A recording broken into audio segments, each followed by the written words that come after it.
تقسیم کے وقت میں اپنے گاؤں کوٹرا میں تھی۔ یہ گاؤں ملتان روڈ پر لاہور سے 20 کلومیٹر دور ریونڈ اسٹیشن کے قریب واقع ہے۔ ہمارا سب کچھ وہیں تھا۔ ہمارا ایک کارخانہ بھی تھا۔ چونکہ میں نے شادی نہیں کی تھی اس لیے میں اپنے والد کے ساتھ ہی رہ رہی تھی۔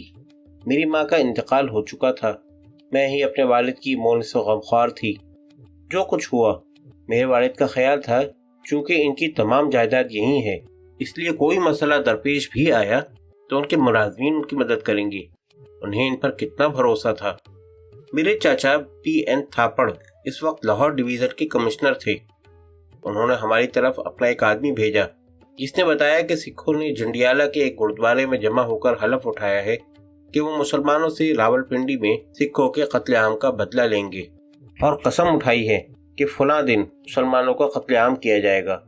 لہذا میرے انکل تھاپڑ نے یہ پیغام بھیجا کہ تم لوگوں کو یہاں سے چلے جانا چاہیے، کیونکہ مجھے امرتسر کے نزدیک جنڈیالہ گاؤں کی خفیہ رپورٹ ملی ہے کہ سکھوں نے گردوارے میں جمع ہو کر حلف اٹھایا ہے کہ فلاں دن وہ مسلمانوں پر زمین تنگ کر دیں گے، اور لازماً اس کا بھی رد عمل ہوگا۔ مسلمان ہندوؤں کو مار ڈالیں گے۔ سکھوں کا کہنا ہے پنڈی میں ہماری عورتوں سے جو کچھ ہوا ہم اس کا بدلہ لیے بغیر نہیں رہ سکتے۔ میرے والد نے کہا، لو یہ تھاپڑ تو بہت بزدل ہے، ہم بھلا سب کچھ یہاں چھوڑ کر کیسے چل دیں؟ میرے کئی ملازم ہیں، وہ میری حفاظت کریں گے۔ کچھ دنوں تک شور شرابہ ہوگا، پھر سب کچھ معمول پر آ جائے گا۔ اس طرح انہوں نے جانے سے انکار کر دیا۔ پھر دوسرا پیغام آیا۔ انکل نے کہا، تمہارا باپ ضد کر رہا ہے، لہذا کم از کم تمہیں ضرور چلے جانا چاہیے۔ تمہارا باپ تو زیادہ سے زیادہ قتل کر دیا جائے، لیکن تمہارے ساتھ وہ انتہائی برا سلوک کریں گے، اور یہ چیز برداشت کرنا ہمارے لیے بہت مشکل ہے۔ وہ تمہارا حشر کر دیں گے، لہذا تمہیں فوراً نکل جانا چاہیے۔ میرے والد نہ مانے۔ فیکٹریوں میں مختلف برادریوں، جاٹ، ہندو کے لوگ کام کرتے تھے، تاہم علاقے میں مسلمانوں کی اکثریت ہونے کی وجہ سے زیادہ ورکر مسلمان ہی تھے۔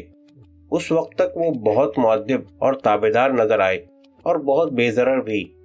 جب میں نے والد صاحب کو دلائل دینے کی کوشش کی تو بولے، ٹھیک ہے، اگر تم خوف محسوس کر رہی ہو تو تم چلی جاؤ۔ میں نے کہا، لیکن باؤجی۔ انہوں نے کہا، نہیں بیوی، اگر تم ڈر رہی ہو تو تم چلی جاؤ، لیکن میں کہاں جاتی؟ پھر میں لاہور آ گئی۔ مجھے یاد ہے میں پوچھتی رہی مجھے کیا کرنا چاہیے، مجھے کہاں جانا چاہیے۔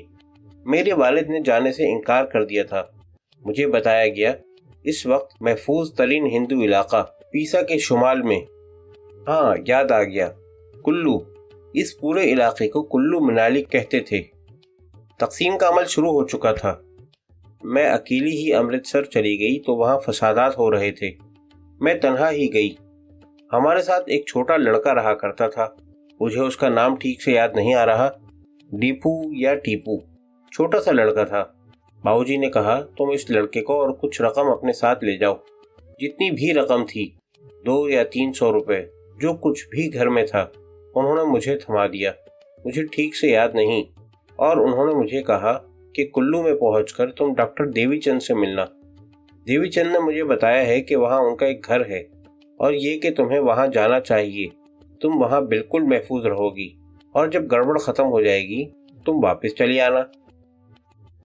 جب ہم امرتسر کے قریب پہنچے تو ہمیں پتہ چلا کہ انہوں نے یعنی مسلمانوں نے ریل گاڑیوں کو روکنا شروع کر دیا ہے، اور ان میں سوار لوگوں کو مار دیا جاتا ہے۔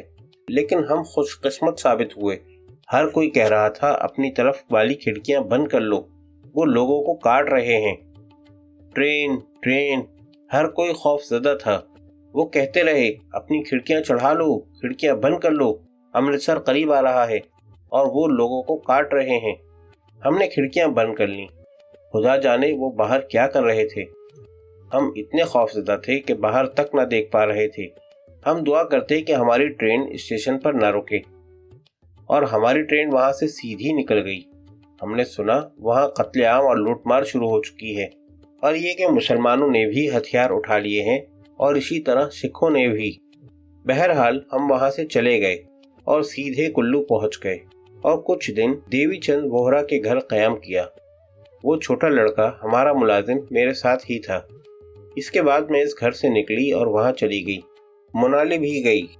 اس علاقے میں کئی جگہ گھومتی رہی اور بعض اوقات ریسٹ ہاؤسز میں قیام کیا، جہاں رہنے کے لیے کچھ دنوں کی اجازت ہوتی ہے۔ وہ آپ کو صرف 8-10 دن وہاں رہنے دیں گے۔ میں وہاں گئی تو آمد کے فوراً بعد مجھے وزٹرز بک پر دستخط کرنا پڑے، اور پھر کچھ دنوں بعد چپراسی نے آ کر بتایا، آپ کا وقت ختم ہو گیا ہے، آپ کو اب جانا پڑے گا۔ اس کے بعد ہمیں ریسٹ ہاؤس کے واجبات ادا کرنے تھے۔ ان کے ریسٹ ہاؤس میں قیام کے تھوڑے عرصے بعد انہوں نے مجھے نگر بھیج دیا۔ مجھے یاد ہے کہ جب میں اپنے گھر سے روانہ ہوئی تھی، بلکہ وہاں سے بھاگ نکلی تھی، تو میرے پاس 1 یا 2 ساڑیاں تھیں۔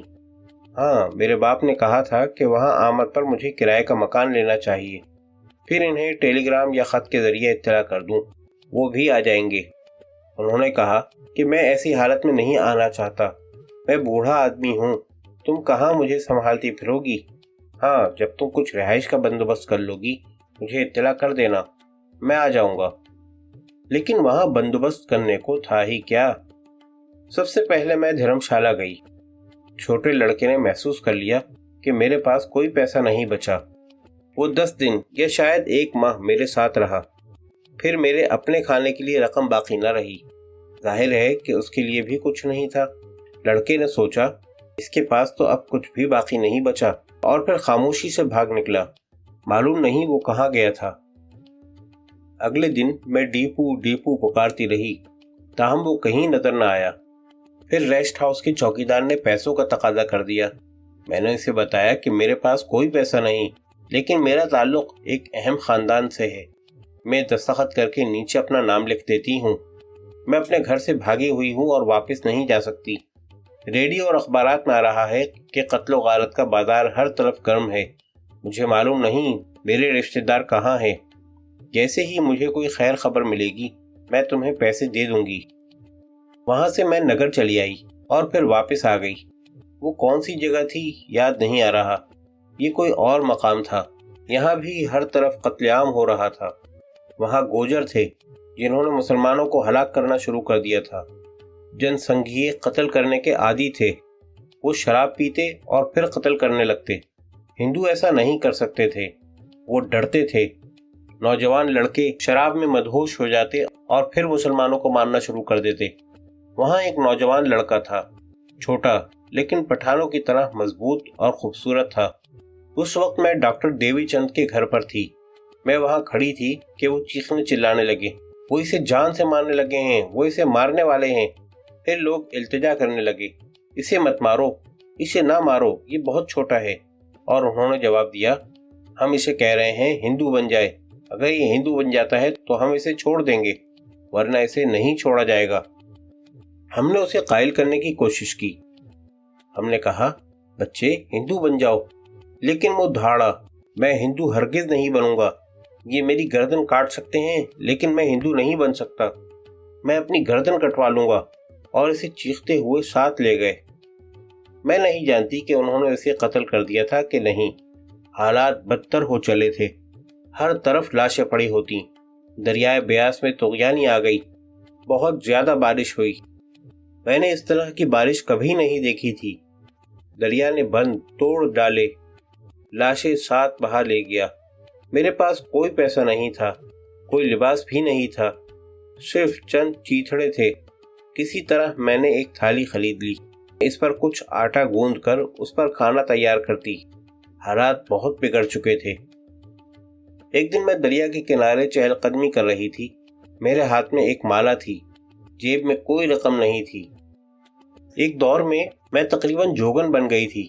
جب میں کوٹرا میں تھی میں نے فیصلہ کیا کہ میں شادی نہیں کرنا چاہتی۔ اس کے بعد میں نے اپنے بھگوان سے، اپنے ٹھاکر سے شادی کر لی۔ میں نے صرف اسی سے محبت کی۔ یہی وجہ ہے کہ میں نے پہلی والی زندگی تقریباً ختم کر دی۔ میرے ہاتھوں میں اب مالا ہوتی اور ہونٹوں پر صرف اس کا نام رہتا۔ پہلے تو میرا یہ حال تھا کہ میں اچھے کپڑے پہننے کی دلدادہ تھی، اپنے جسم کا بہت خیال رکھتی۔ میری بہنوں کا رنگ کھلتا ہوا تھا جبکہ میرا رنگ ذرا سانبلا تھا، لیکن میں ہمیشہ اپنے جسم کی بناوٹ پر مغرور رہتی اور ہمیشہ ٹیپ سے اس کی پیمائش کرتی رہتی۔ لیکن اس کے بعد میرا تمام وقت ہردوار میں گزرنے لگا۔ دریائے جمنا کے کنارے۔ میں ہر وقت اپنے بھگوان کے بارے میں سوچتی رہتی۔ میرے بابوجی نے سمجھا میرا ذہنی توازن شاید بگڑ گیا ہے، اور پھر اکیلے گھومنا اور مالا جپتے رہنا میرا معمول بن گیا۔ اسی کیفیت کے دوران میں ملک تقسیم ہو گیا۔